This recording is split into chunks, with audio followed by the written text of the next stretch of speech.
भाजपचे प्रदेश चिटणीस राजन तेली यांच्या मुलावर दादर रेल्वे स्टेशन प्राणघातक हल्ला झालाय। हा हल्ला स्वाभिमानी संघटनेने केल्याचा आरोप राजन तेली यांनी झी 24 तासशी बोलताना केला।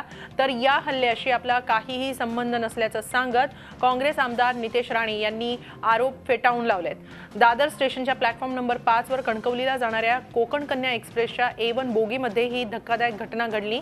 प्रथमेश तेली रेल्वेमध्ये चढत असताना दोन हल्लेखोरांनी त्यांना खाली खेचून लाथा बुक्क्यांनी बेदम मारहाण केली।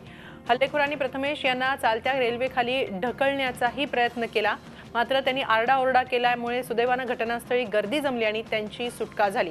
मात्र या मारहाणीत प्रथमेशचा हात जायबंदी झालाय।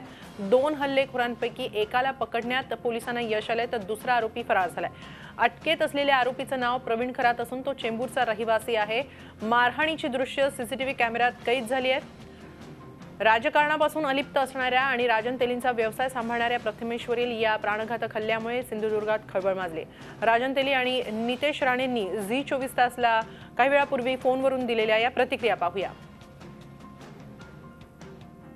एका व्यक्तीला पकडलेलं आहे आणि दुसरी गोष्ट अशी आहे की त्यांनी जवळजवळ चार नावं या ठिकाणी त्यांनी सांगितलेली आहेत आणि त्या सगळ्या नावांबरोबरच त्या ठिकाणी पहिला जो आरोपी होता, जो मारहाण करत होता, त्यांनी नितेश राणे यांचं नाव घेतलेलं होतं किंवा त्यांनीच आपल्याला सांगितलंय म्हणून, आणि म्हणून संशयावरून त्यांचं पण नाव त्याच्यात आलेलं आहे।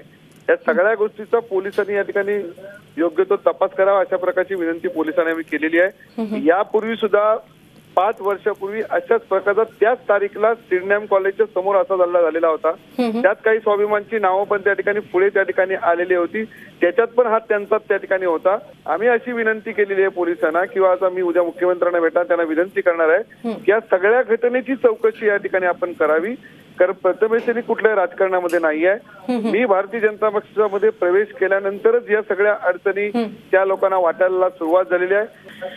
आता खरं तर हास्यास्पद आहे आणि अशी कुठली माहिती आमच्यापर्यंत आलेली नाही, पण ठीक आहे। आता काय त्यांच्या घरामध्ये उद्या अगर काय कोणाचं मुलांचं लग्न झालं नाही ते बोलतील की नितेश राणेंमुळे आहे म्हणून। हे आता तेली कुटुंबीय काय आहे हे सिंधुदुर्गची जनता ओळखते, म्हणून ह्यांच्याबद्दल कमी बोलणं ते बरं आहे। म्हणून ह्यांना जे काय बोलायचं स्वतःचं राजकारण शेकायचं शेकून दे, जे काय पोलीस त्यांच्या योग्य पद्धतीने कारवाई करतील आणि आरोपांवर आणि संशयांवर कधी केसेस सिद्ध होत नाहीत म्हणून ते जे त्यांना योग्य जे वाटते ते करून दे, मला काय बोलायचं नाही। झी 24 तास रहा एक पाऊल पुढे।